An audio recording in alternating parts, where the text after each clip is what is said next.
혹시 특송이나 간증하실 분 계신가요? 주일날 2022년에 특송하실 수 있는 기회가 몇 번 안 남았습니다. 기회를 놓치지 마시고 기회를 잘 잡으셔서 가족 특송도 괜찮으시고요. 부서별로도 괜찮고 또 같이 특송하기 원하시는 그런 분들이 있으면 준비하셔서 특송을 하실 수 있으면 좋겠습니다.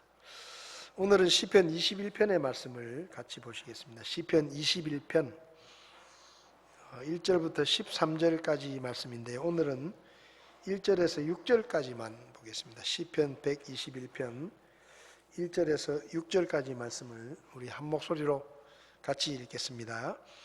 오 주여, 왕이 주의 능력을 기뻐하리이다. 그가 주의 구원을 심히 크게 기뻐하리이다.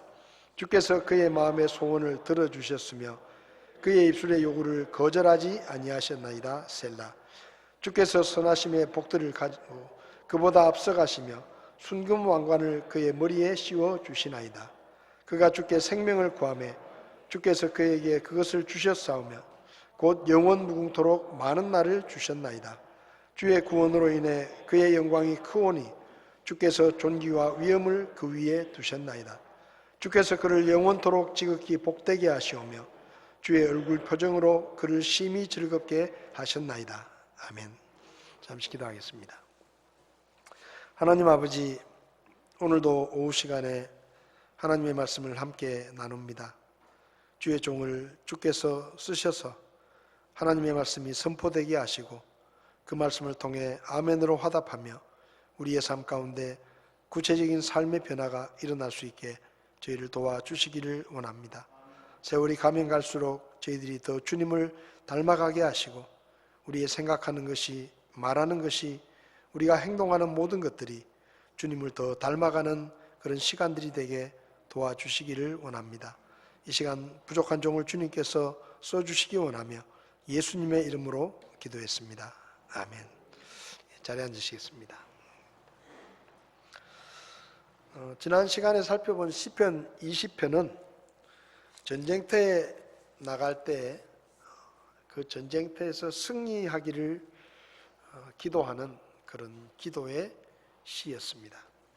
그런데 오늘 읽은 이 시편 21편은 그렇게 전쟁을 하러 갔다가 하나님의 도우심으로 승리하고 이제 개선하는 왕이 하나님을 찬양하고 또 백성들이 하나님을 찬양하는 그런 내용의 시입니다. 시편 21편은 내용상으로 볼 때 1절에서 6절까지는 과거의 일에 대한 그런 찬양이라고 하면 7절부터 13절은 앞으로 미래에 대한 그런 믿음과 또 하나님을 향한 기대와 이런 마음을 담은 시다라고 볼 수 있습니다. 그래서 오늘은 1절부터 6절까지를 가지고 과거에 하나님께서 하신 일을 찬양하는 그런 찬양의 시를 살펴보려고 합니다. 이 시편 21편도 다윗이 쓴 시입니다. 지난번에도 말씀드렸지만 다윗은 아주 어릴 때부터 싸움을 많이 하고 전쟁을 많이 경험했던 그런 사람입니다. 어떻게 보면 어릴 때 양을 치면서 맹수들이 양을 해치려고 할 때 그 맹수들과 싸우는 그 싸움도 다윗의 생애 가운데 싸움이었고, 그리고 블레셋의 거인 장군 골리앗과 싸운 싸움, 또 수많은 민족들과 싸웠던 전쟁들이 다윗의 경험 속에 있습니다. 그런 전쟁들을 겪으면서 다윗은 승리했을 때 무엇을 찬양하고 왜 찬양해야 하는지를 이 시편의 말씀을 통해서 우리에게 가르쳐 주고 있습니다. 다윗은 먼저 승리를 주신 하나님의 능력과 구원을 찬양하라 이렇게 말합니다. 1절을 보면 오 주여, 왕이 주의 능력을 기뻐하리다. 그가 주의 구원을 심히 기뻐하리다. 그러니까 전쟁터에 나갔다가 전쟁을 하고 돌아오는데 그 돌아오는 왕이 어떤 면에서는 이게 왕이라는 사람이 다윗일 수도 있습니다. 왕이 주의 능력을 기뻐합니다. 그리고 주의 구원을 심히 기뻐합니다. 여러분, 전쟁이 끝나면 대부분의 사람들은 왕을 칭송합니다. 우리 왕이 훌륭해서 전쟁에서 이기고 돌아오는구나. 우리 군대가 훌륭해서 전쟁에서 승리하고 돌아오는구나 하고 그 개선 행렬에 길가에 도회를 해서 왕과 돌아오는 군사들을 향해서 찬사를 던지고 박수를 치고 환호성을 지르는 것이 보통의 모습입니다. 요즘 월드컵 시즌인데 그 월드컵을 보면서요, 야, 저건 진짜 총성 없는 전쟁이다. 진짜 전쟁이에요, 전쟁. 선수들이 목숨을 걸고 진짜 막 피가 나면 붕대를 두르고 다쳤으면 마스크를 쓰고 나가가지고 나라끼리 전쟁을 하는 거예요. 총만 없다 뿐이지. 정말로 피가 튀는 그런 치열한 전쟁입니다. 어제는 모로코가 역사상 아프리카 국가상 역사상 처음으로 이 4강인가요? 4강에 올라가가지고 뉴스를 보니까 모로코 대통령도 차를 타고 나와가지고 그 밤중에 대통령도 막 차를 타고 나와가지고 막 거리에서 막 국민들하고 얼싸안고 막 춤을 추고 무슨 진짜 전쟁에서 이긴 것도 아닌데, 그죠? 대통령까지 차를 타고 나와가지고 막 그 국민들하고 같이 어우러져 가지고 박수 치고 막, 참 그런 모습을 우리가 봅니다. 그렇게 승리하면 선수들이 환영을 받고 박수를 받고 감독이 칭송을 받고, 전쟁에서 승리하면 왕이 칭송을 받고 왕의 군사들이 칭송을 받아야 되는데, 다윗은 그 왕을 칭송하는 것이 아니라 왕이 주의 능력을 기뻐합니다. 주의 구원을 기뻐합니다. 이렇게 주님의 능력과 주님의 구원을 기뻐하는 거예요. 이번에 브라질이 그 탈락을 했는데, 근데 그 브라질 선수들을 보면 참 마음에 감동이 되는 것이, 지난번에도 제가 말씀을 드렸지만 브라질 선수들은 대다수가 그 크리스찬들입니다. 그래서 그 선수들이 이제 경기를 나오거나 또 예전에는 뭐 아주 중요한 경기를 하게 될 때는 그 유니폼 안에 뭐 우리는 하나님께 속한 사람들입니다. 또 나는 예수님을 사랑합니다. 이런 문구들을 이제 써가지고 그 유니폼 안에 흰색 티셔츠를 입고 있는 거예요. 그러면 이제 그 경기에서 승리를 하면 그 유니폼을 딱 벗으면은 그 운동장에 있는 선수들의 이 티셔츠에 주님을 찬양합니다. 나는 주님을 사랑합니다. 나는 하나님께 속한 사람들입니다. 이런 문구들이 막 수억의 사람들이 지켜보는데 그런 문구가 있고, 거기서 또 그라운드 한가운데서 무릎을 꿇고 기도를 하고, 이런 모습들이 이제 전 세계로 이렇게 중계가 되는 것이죠. 여러분, 우리가 어떤 믿음의 승리를 거두었을 때 우리가 똑똑하고 우리가 힘이 있고 우리가 지혜롭기 때문에 우리가 승리하는 것이 아닙니다. 다윗은 이걸 누구보다 잘 알았어요. 어릴 때부터 맹수들을 물리치면서도 다윗은 머릿속으로 늘 생각하기를, 하나님이 지켜주시고 하나님이 도와주시니까 내가 이렇게 할 수 있다. 골리앗과 싸우러 나가면서도 하나님이 나와 함께 하시기 때문에 하나님이 오늘 나에게 승리를 주실 것이다. 이런 마음을 가지고 전쟁을 하러 가는 겁니다.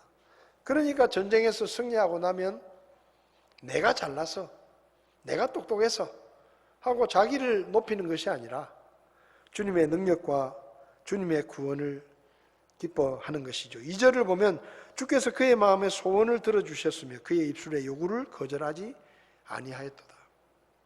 그러니까 전쟁에서 승리한 것이 하나님 앞에 기도할 때 하나님이 그 기도를 들어주시고 하나님이 도와주시니까 그렇게 승리할 수 있다라고 믿었기 때문에 다윗은 승전가를 부를 때 주의 능력과 주의 구원을 기뻐하라고 말하는 것입니다.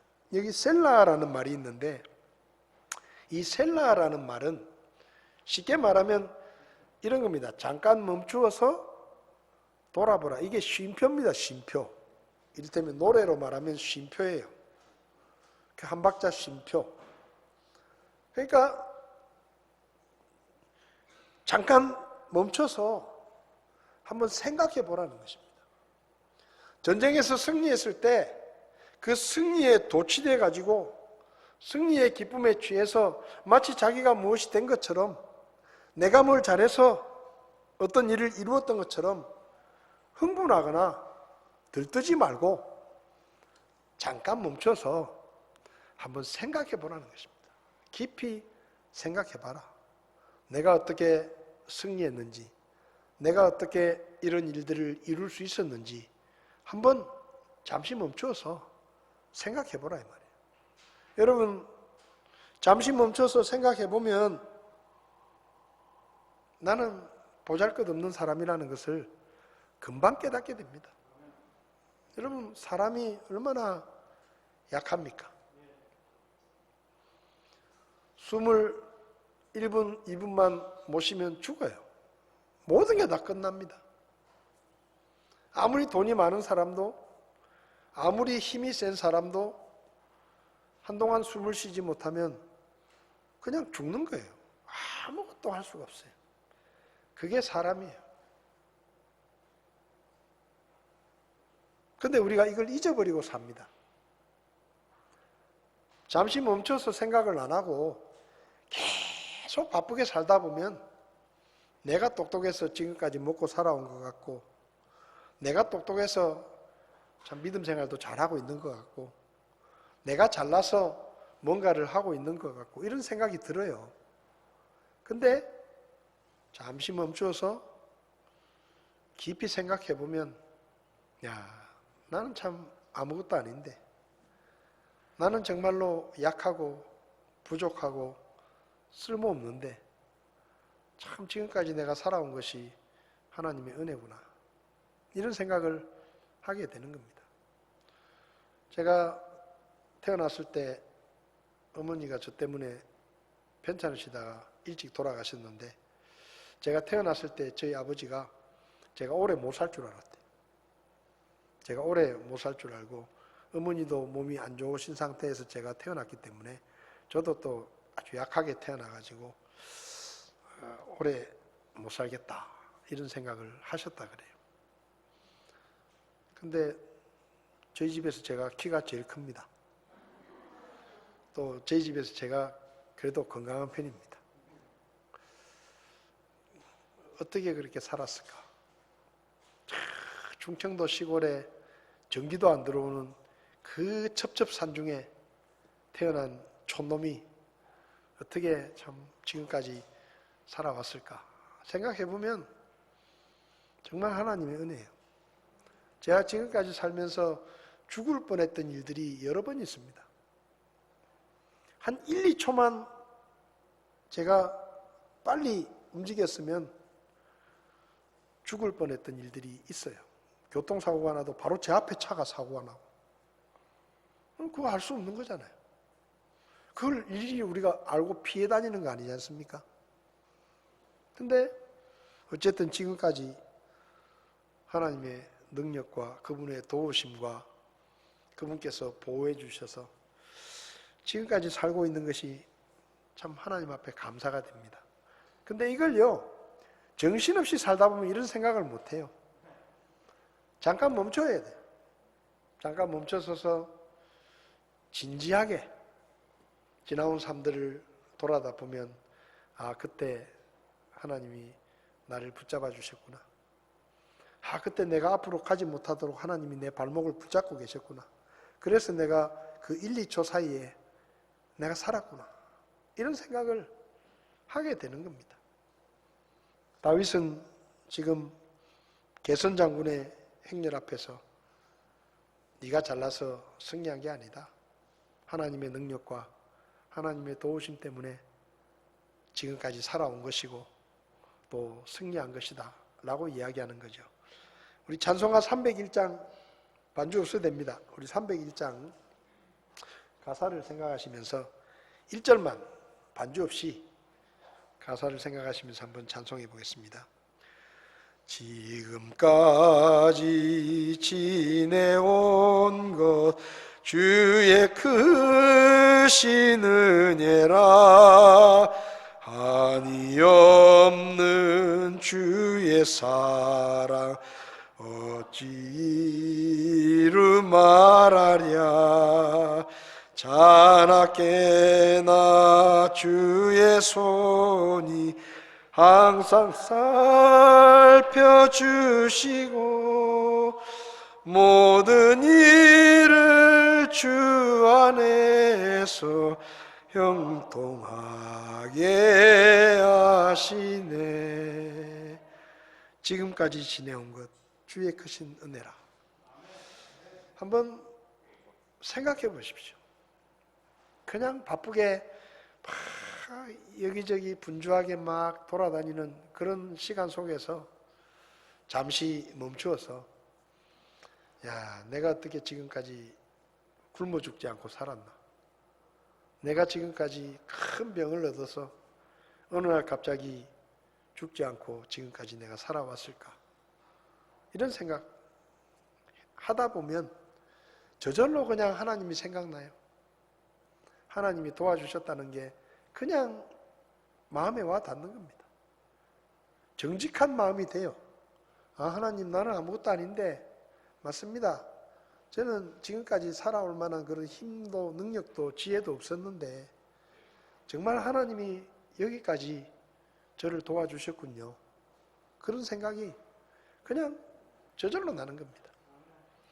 그렇게 되면 다윗처럼 이렇게 찬송하는 거예요. 주님, 제가 아니라 주님의 능력이고 제가 잘나서가 아니라 주님의 구원하심 때문에 제가 여기까지 왔습니다. 그렇게 찬송하는 것이죠. 그 다음에 다윗은 3절을 보면 자기에게 복을 주시고 자기를 영광스럽게 해주신 하나님을 찬송합니다. 주께서 선하심의 복들을 가지고 그보다 앞서가시며 순금 왕관을 그의 머리에 씌워 주시나이다. 여러분, 다윗은 나중에 시편 23편에서 나오겠지만 주는 나의 목자십니다. 이렇게 고백합니다. 하나님은 나의 목자이십니다. 참 좋은 목자이십니다. 여러분, 우리가 하나님 같은 신을 알게 되고 하나님 같은 분을 왕으로 모시고 하나님 같은 분을 우리의 주인으로 모시고 하나님 같은 분을 섬기며 살 수 있다는 것은 정말로 영광스러운 일입니다.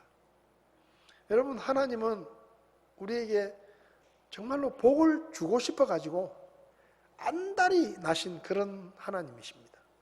하나라도 더 주고 싶어가지고 성경을 보십시오. 하나님께서 우리에게 얼마나 많은 복을 약속하셨고 쉽게 말하면 야, 제발 내가 주는 복 좀 받아 먹어라. 챙겨 먹어라. 하고 계속 말씀하시는 거예요.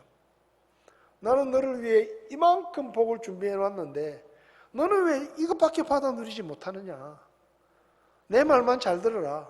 그러면 들어가도 복을 받고 나가도 복을 받고 하나님이 얼마나 좋으신 분인지 다윗은 그렇게 말하는 겁니다. 주께서 선하심의 복들을 가지고 그보다 앞서가시며. 여러분, 우리를 향한 하나님의 진심은 우리를 복되게 하는 것입니다. 창세기 1장에서 사람을 창조하시고 제일 먼저 하신 일이 뭐죠? 제일 먼저 하신 일이 창세기 1장 28절을 보면 하나님께서 그들에게 복을 주시고. 하나님이 사람을 왜 만드셨느냐? 뭐 하나님을 찬양하고 하나님께 영광을 돌리고 뭐 그런 얘기를 우리가 많이 하는데, 물론 맞는 얘기지만 하나님이 사람을 왜 만드셨느냐? 복을 주시려고 만드셨어요. 복을 주시려고. 여러분을 왜 구원하셨느냐? 복을 주시려고. 하나님은 복이 넘치게 많은데 이걸 좀 누가 받아가지고 자기 것으로 누리며 살아주기를 기대하고 계십니다. 그래서 우리를 보면요, 하나님은 그냥 복을 주고 싶어서 몸살이 나시는 분이에요.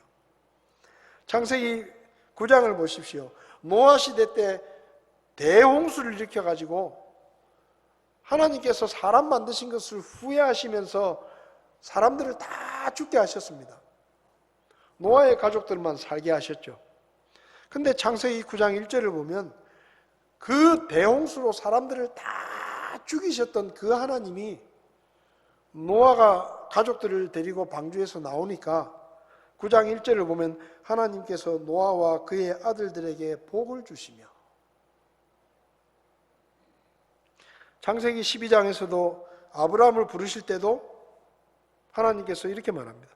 그런데 전에 주께서 아브라함에게 이르시되 너는 내 고향 친족과 아버지 집에서 나와 내가 내게 보여줄 땅으로 가라. 내가 너로 큰 민족을 만들고 내게 복을 주어. 하나님은 그냥 복을 주고 싶어 하십니다. 여러분, 재밌는 거 있어요. 아담과 하와가 하나님 복 주세요 얘기한 적이 없어요. 노아가 하나님 복을 좀 주세요 그렇게 요구한 적이 없습니다. 아브라함이 하나님이 부르실 때 하나님 복을 주세요 그렇게 말한 적이 없어요. 근데 하나님이 먼저 복을 주시는 거예요. 이러니 어떻게 하나님이 좋지 않을 수가 있겠습니까? 아브라함이 믿음이 좋아서 하나님의 말씀에 따라갔다 그랬는데 저는 거기 반밖에 동의를 안 합니다. 저는 반밖에 동의 안 해요. 결혼해가지고 지금 75살이 될 때까지 자식도 하나 못 낳는데 하나님이 내 말 잘 들으면 자식 줄게, 아들 낳게 해줄게, 너로 큰 민족을 이루어 줄게. 그러면요, 저라도 따라갔을 거예요. 그거 얼마나 좋은 얘기예요. 옛날에 그 당시에는 자식이 없으면요, 뭔가 잘못해가지고 하나님한테 신에게 벌을 받는다고 생각했던 때입니다.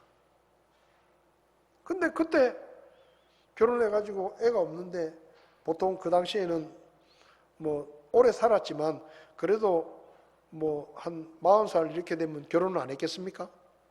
근데 몇십 년 동안 애도 없는데 하나님이 애 줄 테니 아들 줄 테니까 그것도 그 아들로 큰 민족을 이루게 할 테니까 내 말 들을래? 그러면 저 같으면요 당장 듣겠어요. 믿음이 좋다는 건 하나님이 그렇게 이쁘게 봐주신 것이고, 민수기 6장에서도 보면 하나님께서 아론과 그 아들들을 제사장으로 삼으라고 말씀하시는데 제사장을 세워놓고, 제사장은 뭐 하는 사람이죠? 성막에서 하나님을 섬기는 사람들입니다.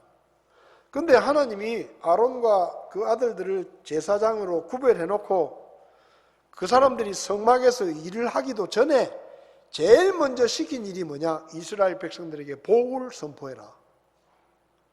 이스라엘 백성들에게 복을 선포해라. 그래서 이 아론과 그 아들들은 하나님의 성막에서 일을 하도록 하나님이 택하셨는데 하나님을 위해서 일하기 전에 먼저 이스라엘 백성들을 축복합니다. 그걸 시키라고 하나님이 말씀하시는 거예요. 뭐라고 축복하시느냐? 민수기 6장 24절에 주께서 내게 복을 주시고 너를 지키시기를 원하며 주께서 자신의 얼굴로 내게 빛을 비추사 내게 은혜 베푸시기를 원하고 주께서 자신의 얼굴을 내게로 향하여 드사 내게 평강을 주시기를 원하노라. 그렇게 축복하라는 거예요. 여러분, 우리를 향한 하나님의 진심은 우리를 축복하기 원하시는 하나님이십니다. 물론 가끔 우리가 하나님이 나를 좀 벌을 주시고 징계하신다고 생각할 수도 있지만, 우리를 좀 힘들게 하신다고 생각할 수도 있지만, 하나님의 진심은 우리에게 복을 주시는 거예요. 여러분, 하나님의 복을 많이 누리시기를 바랍니다. 하나님은요, 이 성경 말씀은 보물창고입니다. 여기 하나님이 얼마나 많은 복을 숨겨 놓으셨는지 몰라요. 우리가 하나님의 말씀에 순종하기만 하면 그냥 복이 넝굴째 우리에게로 굴러옵니다. 근데 이걸 못 챙겨 먹어요, 우리가. 있는 것도 못 챙겨 먹어. 믿음이 없어서. 겁이 많아가지고. 뭐 손해볼까봐. 잘못될까봐. 이렇게 하면 정말로 될까? 이런 의심과 걱정 때문에 주신 것도 못 찾아 먹어요. 주신 것도. 아니, 제발 좀 찾아 드세요, 여기. 이 성경에 얼마나 많은 축복이 약속이 되어 있는지 모릅니다. 다른 사람 복 받는다고 속상해하지 말고 여러분의 성경을 펴고 여러분 성경 속에 들어있는 하나님의 복을 하나씩 하나씩 여러분의 것으로 만들면 여러분의 삶이 얼마나 풍성해지는지 모릅니다. 하나님의 진심, 복을 주기 원하시는 그 마음을 잊지 마시기 바랍니다. 그리고 다윗은 생명을 연장해주고 영생을 주신 것을 찬양합니다. 4절을 보면 그가 주께 생명을 구하매 주께서 그에게 그것을 주셨사오니 곧 영원 무궁토록 많은 날을 주셨나이다. 여러분, 사람이 죽고 사는 것은 사람 손에 달려 있는 게 아닙니다.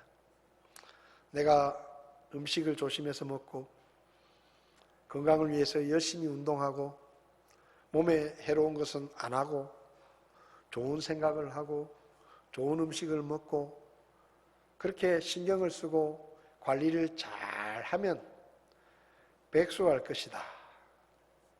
천만의 말씀. 건강을 지키려고 달리기 하다가 심장마비로 죽은 사람 많습니다. 많아요.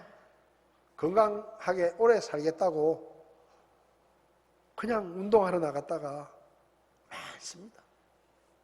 여러분, 누가 아침에 집에서 나가면서 오늘 죽어야지 그러고 나가는 사람 아무도 없어요.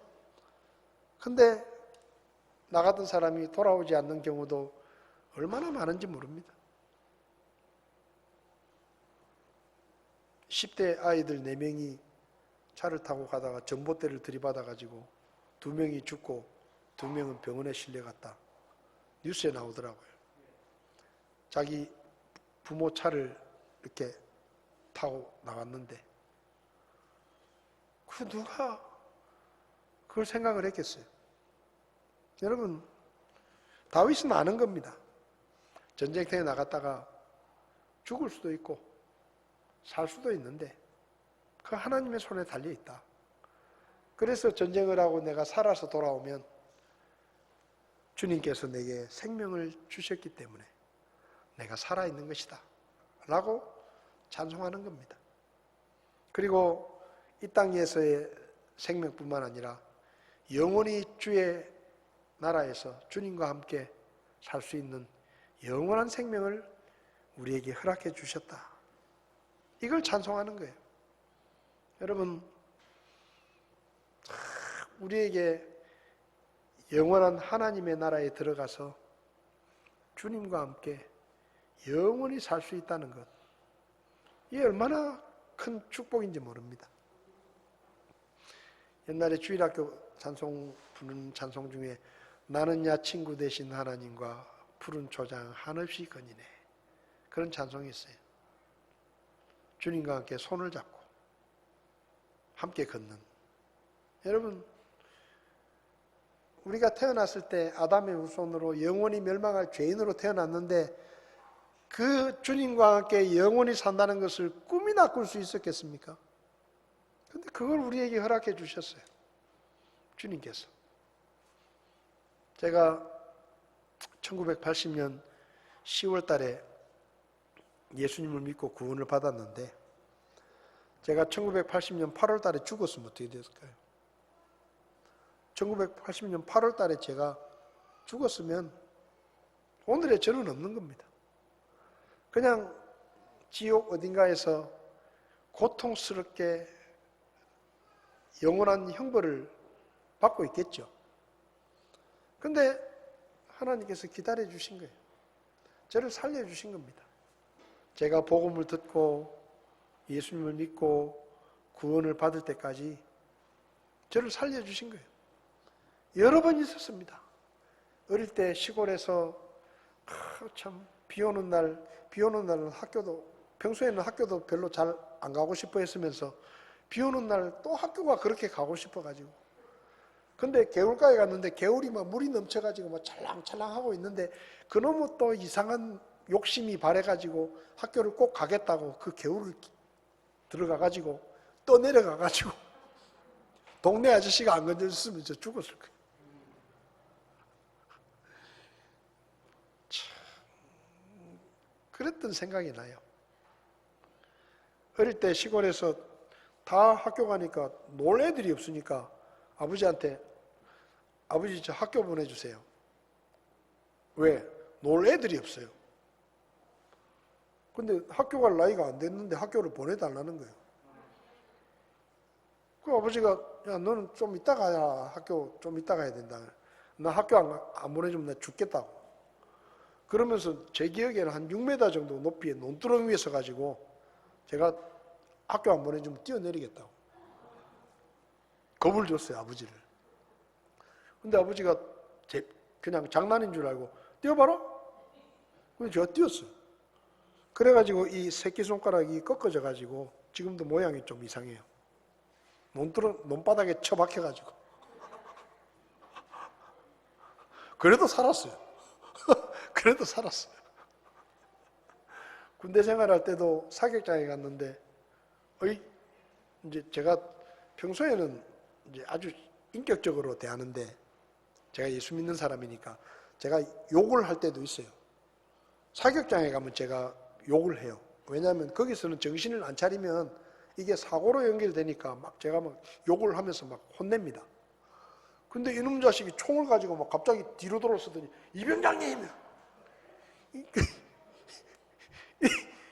뭐 어떻게 해야 되는지, 이 총을 가지고 사격을 앞으로 해야 되는데 이 갑자기 총을 들고 뒤로 돌아서가지고 이병장님을 그래서 저는 이건 뭐 머리가 삐죽 저를 위협하려고 하는 자기도 모르게 그냥 그렇게 하는데 총구가 내 앞에 딱 와 있는 거예요. 우와, 그래도 살았어요. 하나님의 은혜 때문입니다. 신명기 34장을 보면 모세가 120살에 죽습니다. 근데 성경에 하나님이 이렇게 일부러 이렇게 기록을 해놓으셨어요. 34장 7절에 모세가 죽을 때 나이가 120세였으나 그의 눈이 어둡지 아니하였고 타고난 힘이 줄지 않았다. 무슨 말인가 하면 신체적으로는 죽을 때가 안 됐다 이 말입니다. 신체적으로는 더 살 수 있는 나이라는 거예요. 120세에 죽을 이유가 없다는 것입니다. 육체적으로는 아무런 문제가 없어요. 앞으로 20년, 30년을 더 살아도 아무 상관이 없어요. 그런데 모세가 120세에 눈도 어두워지지 않고 힘이 줄지도 않았는데 갑자기 죽습니다. 왜 죽었느냐? 34장 4절을 보면 주께서 그에게 이르시되 이것이 내가 아브라함과 이삭과 야곱에게 맹세하여 이르기를 내가 내 씨에게 그것을 주리라 한 땅이라. 내가 너로 하여금 내 눈으로 그것을 보게 하였거니와 너는 거기로 건너가지 못하리라. 무슨 말입니까? 너는 저 땅에 들어가지 못하고 여기까지다. 여기서 죽는다. 왜? 말씀에 불순종했기 때문에.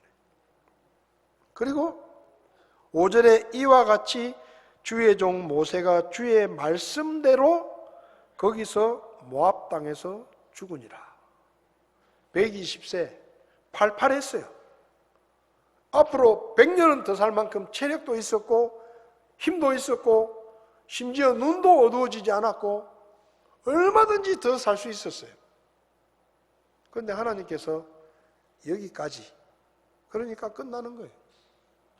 사람이 죽고 사는 것 우리에게 달려있는 게 아닙니다. 하나님의 손에 달려있는 거예요. 그래서 여러분, 빨리 죽었으면 좋겠다 그런 얘기 하지 마세요. 그 하나님 스트레스예요. 아직 때가 안 됐는데 자꾸 와가지고 하나님 빨리 데리고 왔어요. 저요 할 일이 없으니까 저 좀 빨리 데려. 하나님 스트레스 받습니다. 그러니까 하나님 스트레스 받게 하지 말고 빨리 죽어야 되겠다 이런 생각하지 말고 하나님 제때 죽여주십시오. 그런데요 아프지만 않게 해주십시오. 제때 죽여주시면 좋은데 안 아팠으면 좋겠습니다. 하나님이 살라 하실 때까지 제가 살겠습니다. 아무 소리 안 하고 아무리 힘들고 어려워도 내가 그날까지 꼭 살 테니까 하나님 아프지만 않게 해주십시오. 아이고 우리 자식들 속썩이지만 않게 해주십시오. 제가 걸어서 하나님 앞에 가서 예배 드릴 수 있도록 건강하게 해주십시오. 그렇게 기도하세요. 뭐 자꾸 빨리 죽는다 그래. 목사도 빨리 돌아가시는 거 별로 안 좋아해요. 예? 괜히 하나님 앞에 가서 기도할 때마다 하나님 저 빨리 데려가세요. 빨리 데려가세요. 그 스트레스예요. 스트레스. 얼마나 하나님이 좋으신 분인데 그분에게 스트레스를 줄라 합니까? 그렇게 하지 말고 하나님 때가 언젠지 모르지만 하나님이 정하신 때까지 제가 열심히 살아보겠습니다. 그런데 제 소원이 있다면 제가 죽는 날까지 교회당에 가서 예배 드릴 수 있는 힘을 제게 주십시오. 건강을 제게 주십시오. 제가 어찌됐든 한번 살아보겠습니다.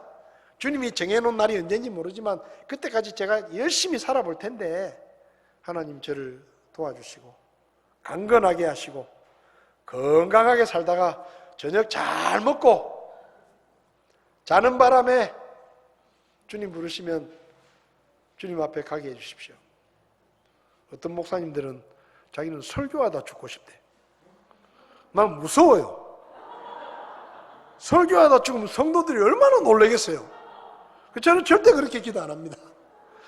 아니, 뭐 바랄 게 없어가지고 설교하다 죽고 싶대요. 그럼 설교하다 죽으면 교회가 난리가 날 거 아니에요. 집사님들 깜짝 놀래가지고 올라와가지고 들고 갈라? 그 얼마나 충격적인 일이에요. 그런 기도를 하더라니까요. 머리가 나쁘신 것 같아. 저는 그렇게 기도 안 합니다. 저는 가끔 기도하다가 집에서 기도하다가 이런 거는 한 번씩 하는데 설교하다가 죽는 거는 한 번도 기도해 본 적이 없어요. 여러분 하나님이 정하신 때까지 우리는 살아야 됩니다. 그게 복이에요. 그 생애가 복이 되려고 하면 주님이 기뻐하시는 삶을 살고 예배자의 삶을 살고 주님께서 건강을 주셔서 마지막 날까지 찬양하면서 살다가 주님 부르실 때 제가 가겠습니다. 그렇게 기도하면 하나님께서 정하신 때에 그때까지 우리를 건강케 하시고 기쁨으로 주님을 섬기게 하실 것입니다. 저와 여러분들이 주님 부르실 때까지 건강하게 찬송하면서 예배드리면서 믿음의 삶을 살다가 주님 오라 하시면 할렐루야 하고 기쁨으로 주님 나라에 갈 수 있는 그런 삶이 되었으면 좋겠습니다. 기도하시겠습니다. 하나님 아버지, 지금까지 살아온 것 하나님의 은혜입니다. 주님의 능력 때문에, 주님의 구원 때문에 저희가 오늘까지 살아왔습니다. 하나님, 쓸모없는 저희들을 더럽고 추한 죄인이었던 저희들을 구원하셔서 영광스러운 하나님의 자녀로 삼아주시고 주님 앞에서 살아갈 수 있는 이 엄청난 특권을 주셨습니다. 우리의 정한 날까지 주님 앞에 신실한 예배자로 하나님을 예배하며 건강하게 주님 앞에 쓰임받다가 주님 정하신 날에 찬양하며 주님께로 갈 수 있게 저희를 도와주시옵소서. 오늘까지 살아온 것 하나님의 은혜임을 기억하며 남은 날들 동안 기쁨으로 주님을 섬기며 하나님께 영광을 돌리는 삶을 살게 도와주시옵소서. 우리 교회 안에 연로하신 분들 특별히 하나님은 건강을 지켜주셔서 그 생이 다하는 날까지 하나님 앞에 예배자의 삶을 살게 하시고 건강하게 사시다가 주님 부르실 때 기쁨으로 주님 나라에 가실 수 있게 도와주시기를 원합니다. 우리가 살아있는 날 동안 저희들의 필요를 채워주시고 지금까지 지켜주신 것처럼 앞으로도 주님께서 채우시고 우리를 도와주실 것을 믿고 하나님 앞에 감사를 드리며 예수님의 이름으로 기도했습니다. 아멘. 예배를 마치겠습니다.